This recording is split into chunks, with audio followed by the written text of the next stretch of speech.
Dear Chosen One, if you've been feeling a strange emotional heaviness lately, almost like your soul is being pulled into battles you didn't ask for, you're not imagining things. There's a war happening right now, but it doesn't look like a war.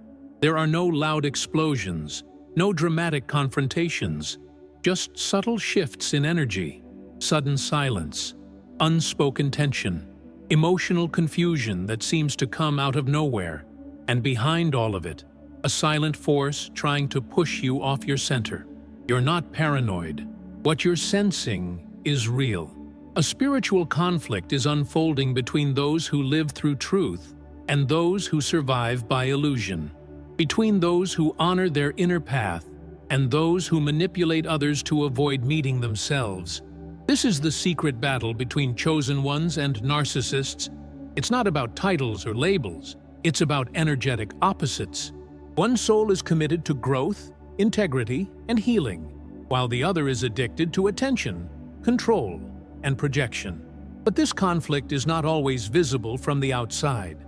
In fact, it often happens behind closed doors, in conversations no one else hears, in emotional exchanges no one else understands. That's why it's so hard to explain, and why the world rarely believes you.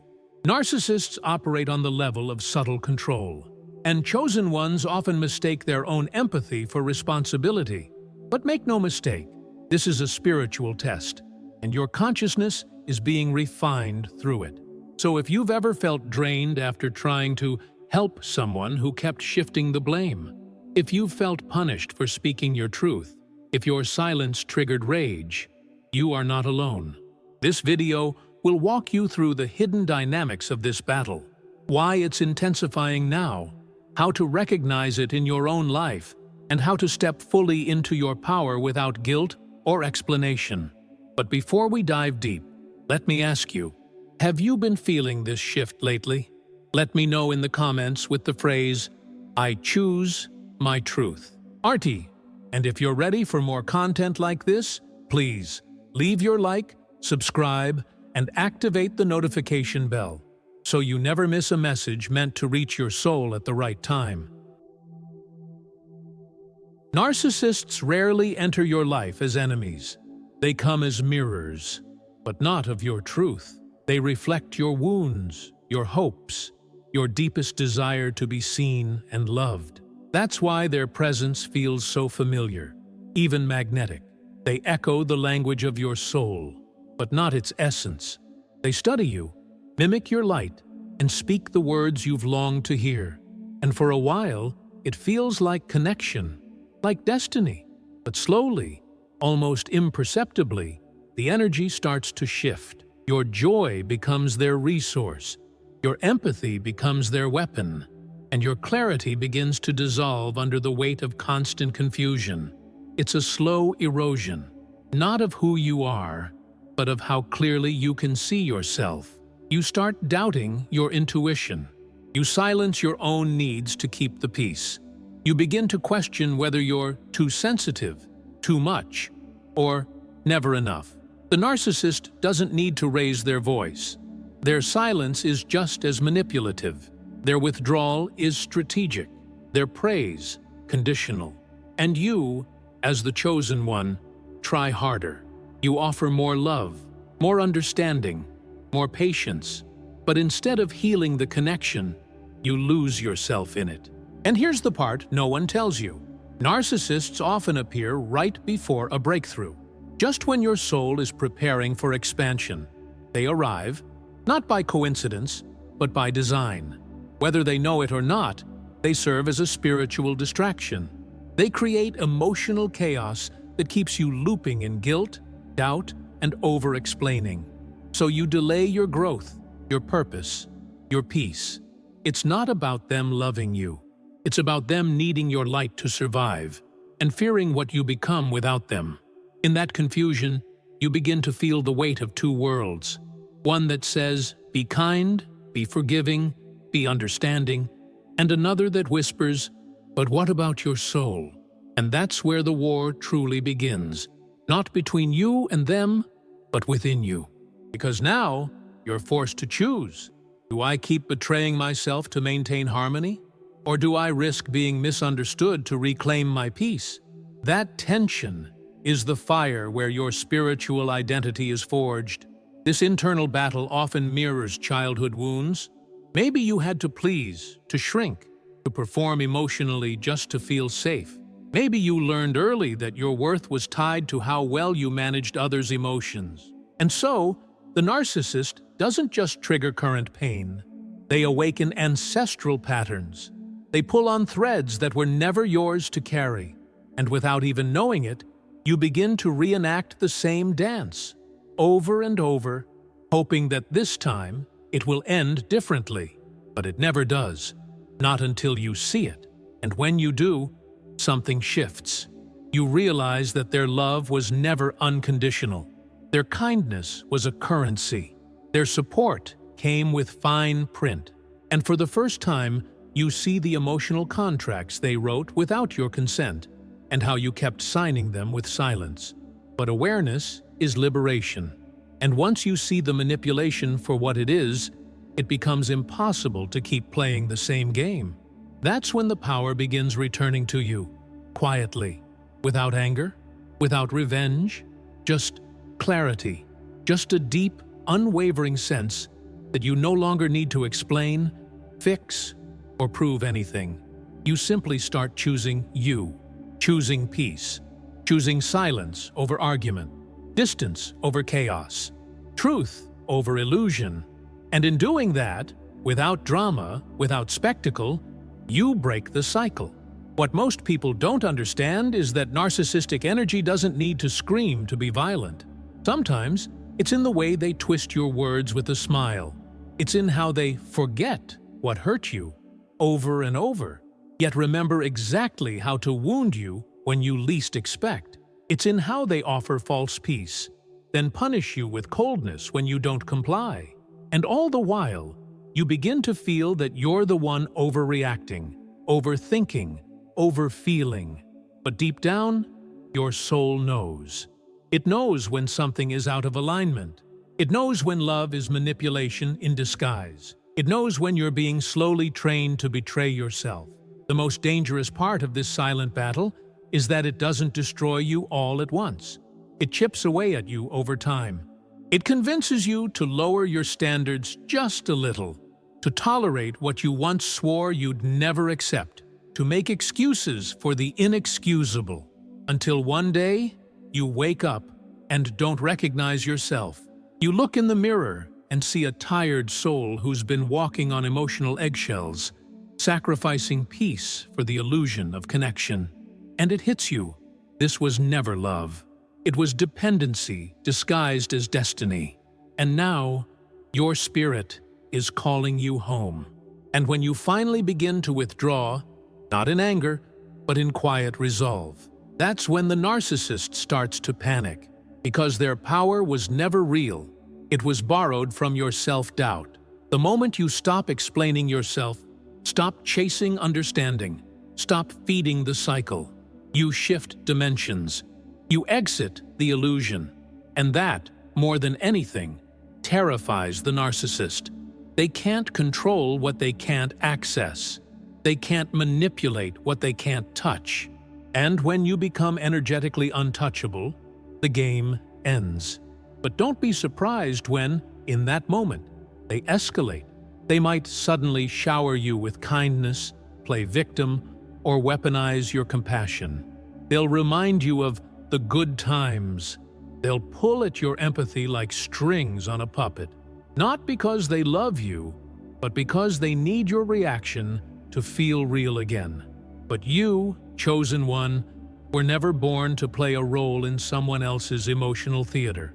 You came here to live in truth, to embody freedom, to walk in integrity, even if that means walking alone for a while. This is where many chosen ones get tested the most, right after they start saying no, right after they stop responding. That's when the enemy tries to whisper, "You're cold, you've changed, you're abandoning love." But don't fall for that trap.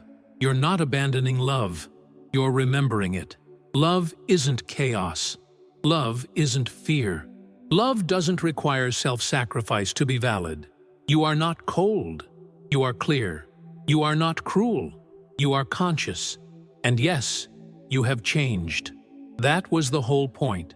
And that change comes with grief. Because even when the narcissist was harmful, part of you still loved the version they pretended to be. You might miss the idea of them. You might long for the connection that felt real in the beginning. That's normal. But don't mistake nostalgia for truth. The past can look softer when your soul is healing. But don't forget who you had to become just to survive that love. Sometimes, healing means mourning the version of you who tolerated what you now know was never meant for you. Your silence now speaks louder than any confrontation ever could. Your peace is your protest. Your distance is your declaration. And your healing, steady, quiet, sacred, is the most terrifying thing a narcissist can witness. Because they don't know what to do with someone who no longer needs their approval. Someone who doesn't flinch when manipulated. Someone who doesn't feed the fire with attention, arguments, or explanations. You're becoming unshakable. And that's not just survival. That's mastery. And here's what makes you even more powerful now. You don't need closure from someone who benefits from your confusion. You don't need validation from someone who distorts reality to protect their ego.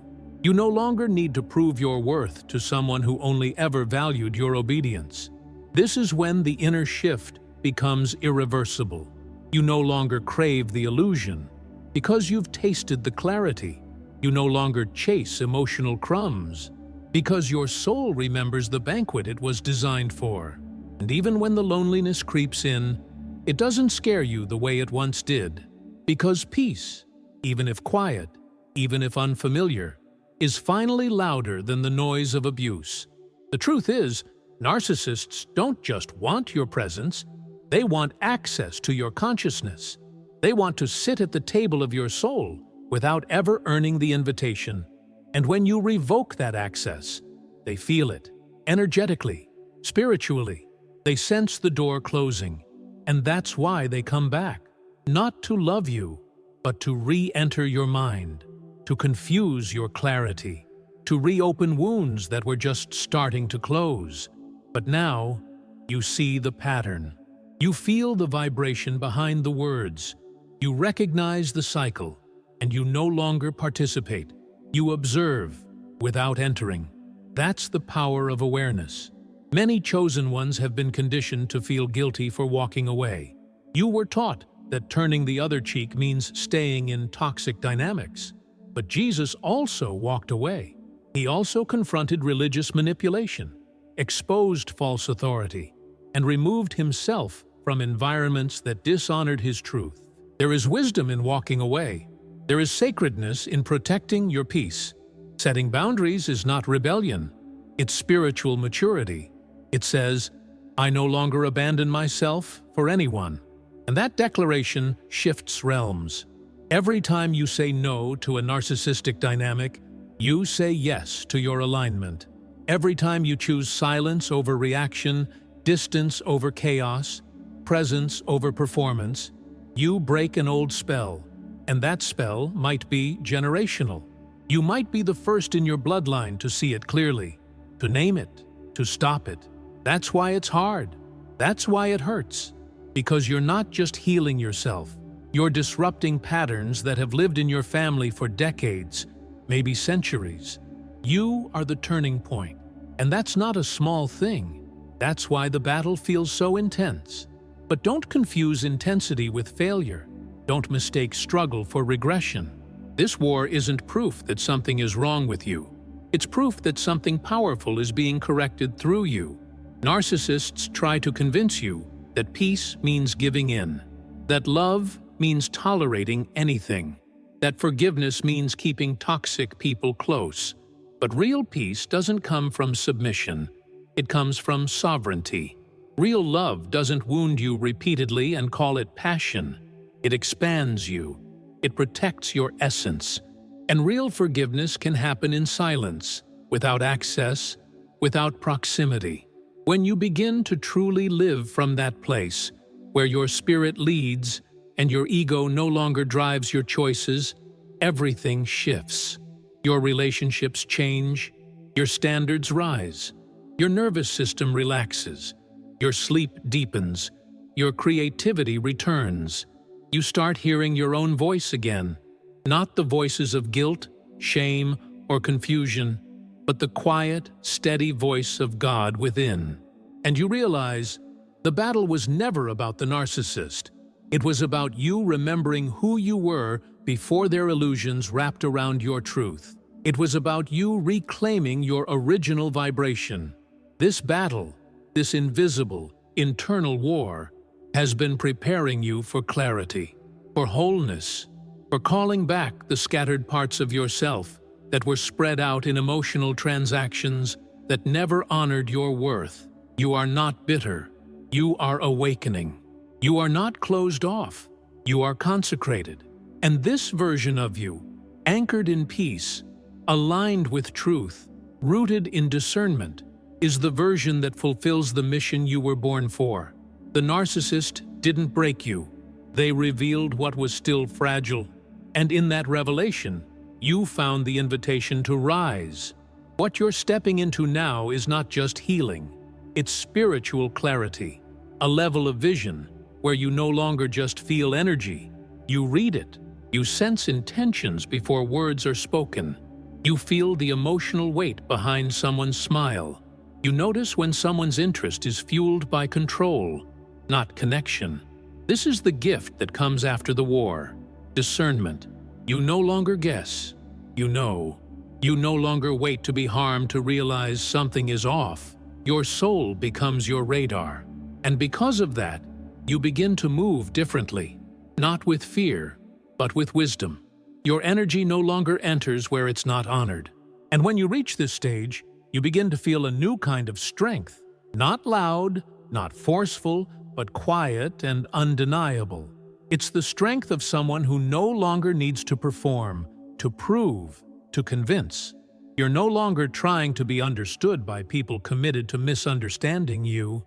You've made peace with the fact that some will never see the truth, not because it's hidden, but because it threatens their illusion, and you no longer take it personally. You're no longer shaken by projections. You see them as they are, unprocessed pain looking for a place to land. But you are no longer that landing place. There is sacredness in becoming unavailable to dysfunction, in being able to say, "This doesn't serve my spirit," and walk away without guilt, in recognizing the energetic cost of certain connections and choosing to preserve your soul. This isn't coldness, it's clarity. This isn't pride, it's protection. You've walked through enough fire to know the difference between purification and destruction. And now, you choose relationships that nourish, not drain, that respect your boundaries, not punish them, that celebrate your truth, not resent it, and that shift changes everything. From here, your life starts realigning. Old relationships fall away. Certain habits dissolve. Your environment begins to reflect your internal order. And yes, it can feel lonely, even disorienting. But it's also liberating, because you're no longer trying to hold together the pieces of an identity that was shaped by survival. You're becoming who you were before the world taught you to shrink. And that version of you, free, whole, conscious, is exactly who the enemy feared. That's why the battle was so intense. Because the moment you become conscious, you become untouchable. Let this be your reminder. You are not here to heal narcissists. You are here to heal the parts of yourself that once needed their approval. You are not responsible for their growth, their awareness, or their consequences. You are responsible for your light, your alignment, your vibration. You can love people from a distance. You can forgive without reopening the door. You can release the illusion that your compassion should cost your clarity. There is no reward for self-abandonment, only more cycles of pain.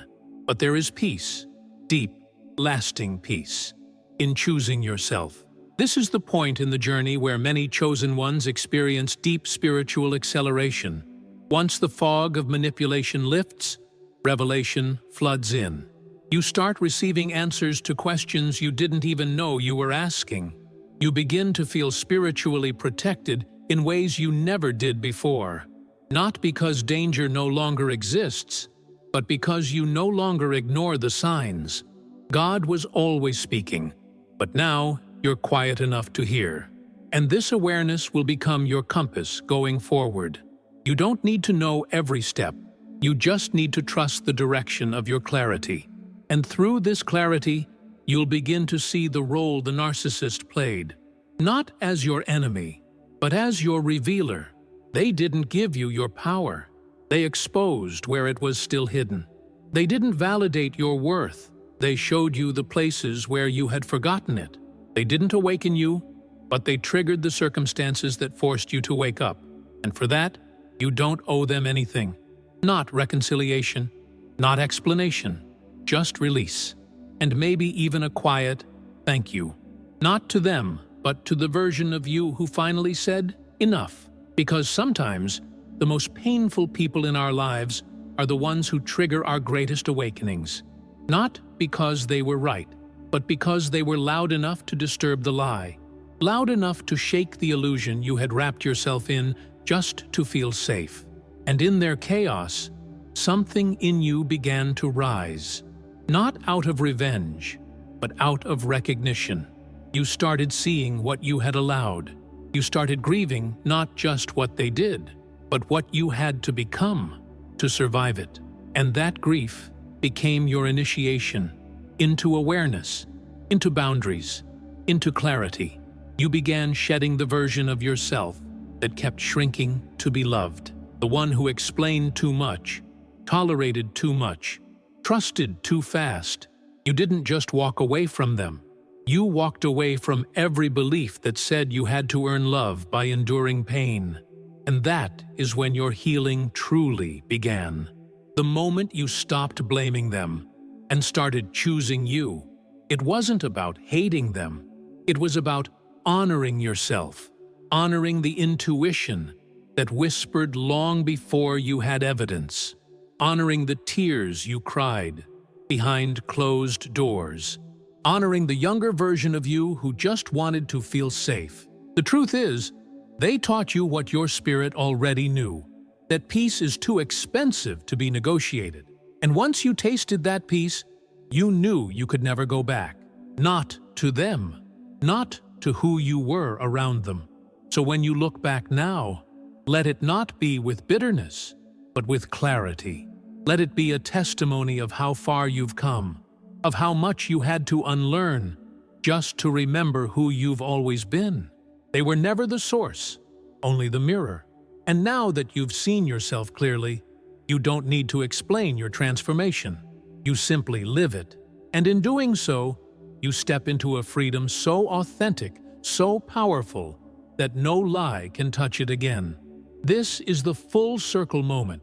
You've walked through confusion, manipulation, heartbreak, and silence. And somehow, you've come out more whole than when you entered. That's not luck. That's spiritual refinement. That's the evidence of grace moving through your life, even when it felt like everything was falling apart. You didn't just survive the narcissist, you transcended the entire cycle. And now, you carry a different kind of authority.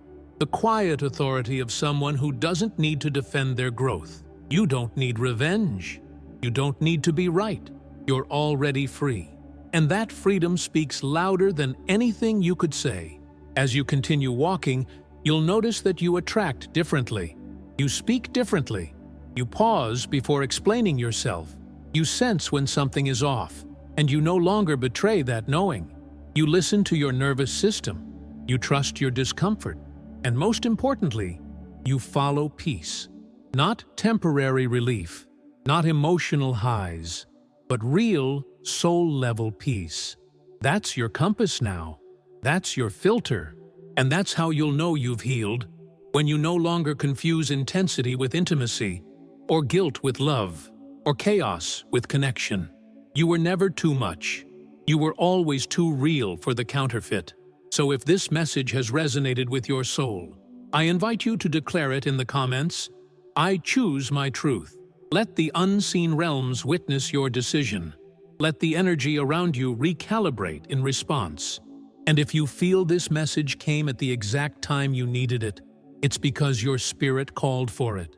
Please, leave your like, subscribe to the channel, and activate the bell so you never miss a message like this again. You're not just watching a video. You're remembering your alignment.